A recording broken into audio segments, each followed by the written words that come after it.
Big TV భక్తి సమాచారం WhatsApp ఛానల్లో జాయిన్ అవ్వండి. అన్ని విశేషాలు ఎప్పటికప్పుడు తెలుసుకోండి. హాయ్, హలో, నమస్తే ప్రేక్షకులందరికీ నమస్కారం అండి. ఈరోజు మనం చాలా మంది ఒక మాట మాట్లాడుతుంటారు. సో వాళ్లకు సంబంధించిన ఈ వీడియో అన్నమాట. అదేంటంటే వాస్తు గీస్తూ ఏమీ లేదు, మీరు ఇల్లు ఎలాగైనా కట్టుకోండి ఏమీ కాదు అని చాలా మంది మాట్లాడుతూ ఉంటారు. నేను ఒక మాట చెప్తాను, గుర్తుపెట్టుకోండి.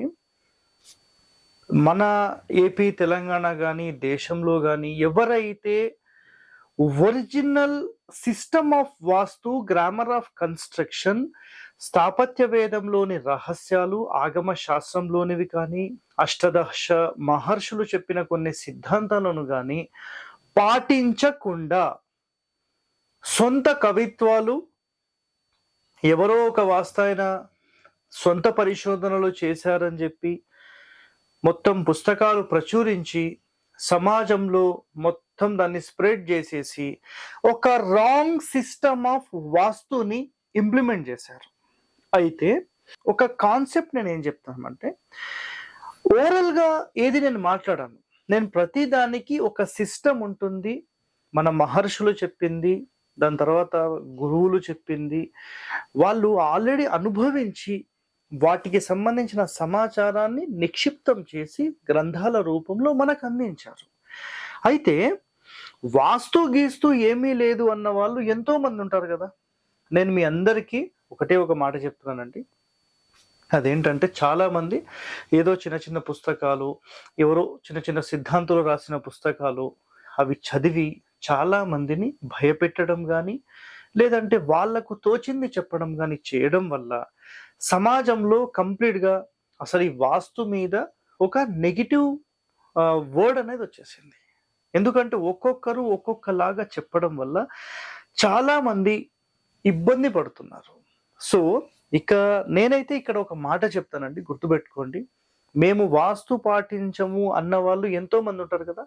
నేను ఇక్కడ ఒక చిన్న ప్లాన్ లాగా మీకు గీసి చూపిస్తాను.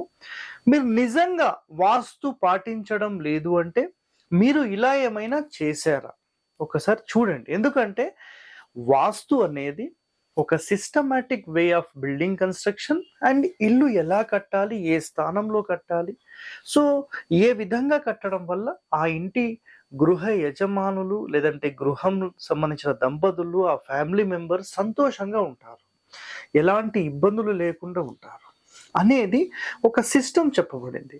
అయితే ఇంకొక ప్రశ్న రావచ్చు, సార్ మీరు చెప్పినట్టు కడితే ఇంకా సమస్యలు రావా? 100% సమస్య లేకుండా జీవితమే లేదండి. బట్ సమస్యలు స్మూత్గా వెళ్ళిపోవడానికి ఉంటుంది, హార్డ్గా వెళ్ళిపోవడానికి ఉంటుంది. సో ఒక మంచి వాస్తుపరమైన గృహంలో మీరు ఉంటే మీ లైఫ్ అనేది స్మూత్గా రన్ అవుతుంది. ఇది ఒక్కటే మీరు మైండ్లో పెట్టుకొని ఒక systematic way of building construction అనేది మెయింటైన్ చేయండి చాలు. సో ఇక్కడ చూడండి, ఇక్కడ మనకు ప్రధానంగా మనం ఇక్కడ ఏం మాట్లాడతాము అంటే వాస్తు గీస్తూ ఏమీ లేదని మాట్లాడతారు కదా. ఇక్కడ చూడండి, ఇప్పుడు ఒక ఈస్ట్ రోడ్ మనం తీసుకున్నాం. ఈ రోడ్ అయితే ఒక ఎగ్జాంపుల్ ఇది గృహం అనుకుందాం, ఒక ఎగ్జాంపుల్ గృహం.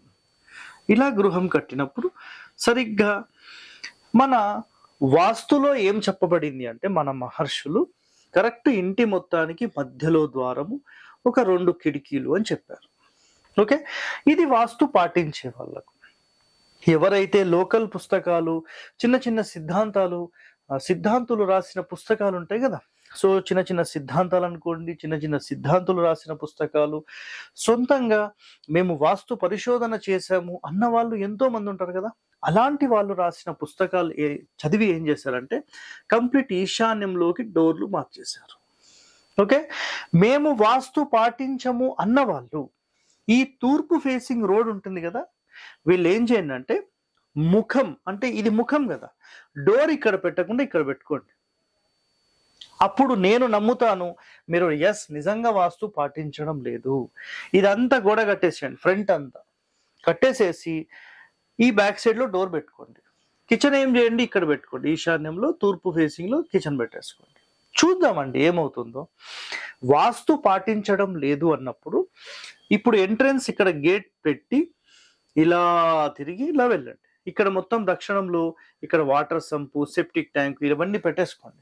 చూద్దాం అసలు ఏమవుతుందనేది మాకు కూడా తెలియాలి కదా. వాస్తు గురించి మీరు నమ్మడం కోసం నేను ఇవన్నీ చెప్పడం లేదండి. అయితే మన మహర్షులు కొన్ని సిద్ధాంతాలను రాశారు. దేనికోసం? ప్రజలందరూ బాగుండాలి, వాళ్ళు ఆరోగ్యవంతులుగా ఉండాలి, ఎలాంటి సమస్యలు రాకుండా ఉండాలి, చాలా స్మూత్ లైఫ్ కోసం, ప్రశాంతంగా ఉండడం కోసం చాలా కండిషన్స్ చెప్పారు. అది మీరు దయచేసి అర్థం చేసుకోండి. ఓకే, సో అయితే వ్యతిరేకంగా మీరు అర్థం చేసుకోకండి, అది అక్కడ పాయింట్ అన్నమాట. సో ఇక్కడ చూడండి, ఇది ఇప్పుడు బ్యాక్ డోర్ గురించి మాట్లాడాను, టాయిలెట్స్ మాట్లాడుతున్నాను. ఒక ఎగ్జాంపుల్లో మీరు డోర్ ఇక్కడ పెట్టారనుకోండి, కరెక్ట్ ఈ బ్రహ్మస్థానంలో దీని ఆపోజిట్లోనే డోర్ పెట్టి ఇట్లా కమోడ్ పెట్టి చూడండి. మీరు నిజంగా వాస్తు పాటిస్తే యాక్చువల్ ఇట్లా పెట్టకూడదు అని ఉంది. సో మీరు వాస్తు పాటించట్లేదు కదా. సో మెయిన్ డోర్ ఆపోజిట్లోనే మీరు డోర్ పెట్టి దాని ఆపోజిట్లో టాయిలెట్ పెట్టారు అంటే మెయిన్ డోర్ నుంచి డైరెక్ట్ టాయిలెట్ కనబడాలి. చూద్దాం మీరు పెడతారో లేదో. మరి మెయిన్ డోర్ ఆపోజిట్ పిల్లర్ అని రాశాను అంటే ఇక్కడ చూడండి, ఫర్ ఎగ్జాంపుల్ ఎవరైతే మనకు వాస్తు పాటిస్తారో వాళ్ళు ఏం చేస్తారంటే మెయిన్ డోర్ ఆపోజిట్ మళ్ళీ ఇంకో డోర్ కానీ కిటికీ కానీ పెట్టుకుంటారు. మీరు ఏం చేయాలంటే మెయిన్ డోర్ ఆపోజిట్ ఇట్లా పిల్లర్ పెట్టేసేయండి. ఇట్లా పిల్లర్ ఒక 5 అడుగులు 6 అడుగుల డిస్టెన్స్లో ఒక పిల్లర్ ఏర్పాటు చేయండి ఇట్లా. ఓకే, ఎందుకంటే మేము వాస్తు పాటించట్లేదు అని చెప్పాలి కదా. సో వాస్తులో ఏం చెప్పబడిందంటే మెయిన్ డోర్ ఆపోజిట్ ఇట్లా పిల్లర్స్ కానీ మూలలు కానీ పడొద్దని ఉంది. మీరు పిల్లర్ పెట్టండి, చూద్దాం ఏమవుతుందో. సౌత్ వెస్ట్ స్లోప్ అంటే ఒక ఇంటి మొత్తానికి ఈశాన్యం వైపే మొత్తంలో పల్లం ఉండాలి అనేది చాలా శాస్త్రాలు చెప్పాయి.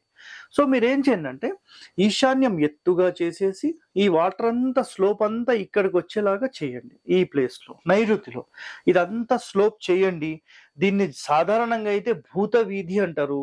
కంప్లీట్ అనారోగ్యాలకు, ఆస్తిపాస్తులు మొత్తం నాశనం అవ్వడానికి, మొత్తం రిలేషన్స్ డ్యామేజ్ కావడానికి, సో ఇది ఎంతో ప్రాబ్లమాటిక్ చేస్తుందని చెప్పారు.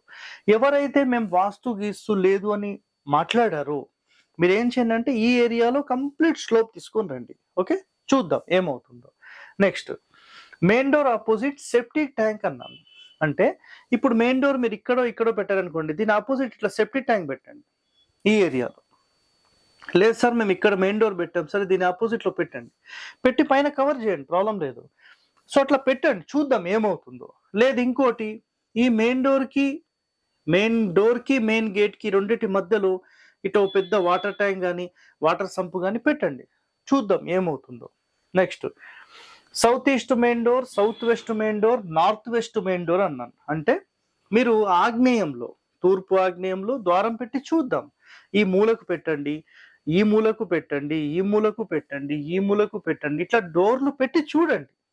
అంటే వాస్తు పాటించే వాళ్ళేమో ఇటువైపు పెడుతున్నారు, అంటే ఈ తూర్పు సెంటర్ నుంచి ఈశాన్యం వైపు పెడుతున్నారు. ఎవరైతే మేము పాటించము అన్నారో వాళ్ళు కిచెన్ ఈశాన్యంలో పెట్టి ఆగ్నేయంలో వచ్చేసేసి ఏం చేయండి, డోర్ పెట్టండి. లేదంటే దక్షిణ నైరుతిలో పెట్టండి, పడమర పూర్తి నైరుతిలో పెట్టండి, ఉత్తర వాయువ్యంలో పెట్టండి. పెడితే చూద్దాం ఏమవుతుందో. Okay, next main door opposite stove అన్నాం. సో ఇక్కడ సాధారణంగా మనం మెయిన్ డోర్స్ ఏవైతే తూర్పు నుంచి ఈశాన్యం వైపు పెడుతుంటామో ఇక చూడండి ఈ విధంగా మనం ఒక డోర్ పెట్టేసాం. ఈ డోర్ పెట్టిన తర్వాత సేమ్ కిచెన్ ఇట్లాగే పెట్టి ఇట్లానే ఒక స్టవ్ పెట్టేసేసి వంట చేయండి. ఇట్లా వచ్చి లోపలికి వెళ్తారు. Systematic way of building construction and మహర్షులు చెప్పిన దాంట్లో ఏంటంటే మెయిన్ డోర్ ఆపోజిట్ స్టవ్ ఉండొద్దు అని క్లియర్గా చెప్పేశారు. ఓకేనా, సో మెయిన్ డోర్ ఆపోజిట్ లో మంట కనపడొద్దు, ఇది కండిషన్. సో మీరు మీ ఇంటిలో వాస్తు గీస్తూ లేదు అని చెప్పిన మీ ఇంటి లోపల మీరు మెయిన్ డోర్ ఆపోజిట్ స్టవ్ పెట్టండి. అంటే డైరెక్ట్ స్టవ్ వంట కనిపించేలాగా పెట్టండి. ఇట్లా అపోజిట్, ఎక్కడో ఈ మూలకో చెప్పట్లేదండి, మెయిన్ డోర్ ఆపోజిటే ఉండాలి. ఓకే, నెక్స్ట్ సౌత్ వెస్ట్ లో టాయిలెట్స్ అన్నాం. పూర్తి నైరుతికి టాయిలెట్స్ అండ్ దాని కిందనే సెప్టిక్ ట్యాంక్. ఈ ఏరియాలో ఇంటికి సంబంధించిన నైరుతి మూలలో కుదిరితే స్థలంలో కూడా నైరుతి మూలలో సెప్టిక్ ట్యాంక్ పెట్టి చూడండి ఏమవుతుందో చూద్దాం. అదేవిధంగా సౌత్ వెస్ట్ లో టాయిలెట్ అన్నాం, పూర్తి ఆగ్నేయంలో పెట్టి చూడండి, పూర్తి ఈశాన్యంలో పెట్టి చూడండి, పూర్తి వాయువ్యంలో సెప్టిక్ ట్యాంక్స్ ఆర్ టాయిలెట్స్ పెట్టి చూడండి.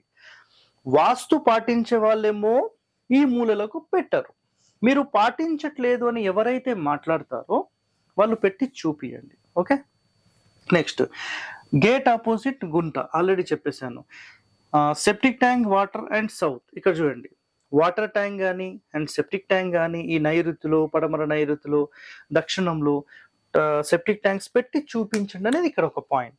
అయితే నేను ఒకటే చెప్తానండి, చాలా మంది ఒక్కొక్కరు ఒక్కొక్క విధానము, ఒకరు వచ్చి పగలగొట్టమంటారు, ఒకరు వచ్చేసేసి దాన్ని తీసేయమంటారు, ఒకరేమో గోడ తీయమంటారు, ఇంకొకరు డోర్ తీయమంటారు. అంటే ఎంతో మంది ఎన్నో రకాలుగా చెప్పడం వల్ల ప్రజలందరిలో కన్ఫ్యూజ్ అయిపోయింది.